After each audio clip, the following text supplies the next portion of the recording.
Welcome. In front of me is a Samsung Galaxy S10 Lite, and today I'll show you how to insert SIM and SD card into this phone. Now for this we will need a SIM eject tool. It comes provided with the device in the box. So once you get that, you can pop out the tray, which is located on the upper left side of the phone, as you can see right over here. So once you find it, simply push the pin in and the tray will pop out slightly, and from here you can just simply take it out. And on the tray you have space for either 2 different SIM cards or 1 SIM card and 1 SD card.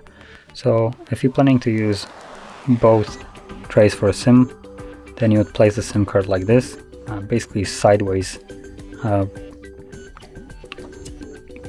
when comparing it to the SD.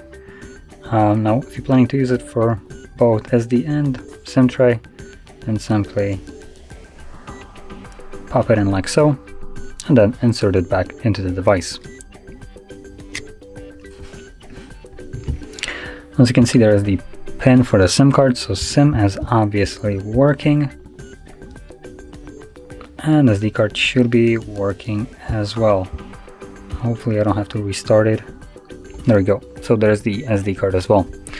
So that is how you would insert SIM and SD into this phone, and if you found this very helpful, don't forget to hit like, subscribe, and thanks for watching.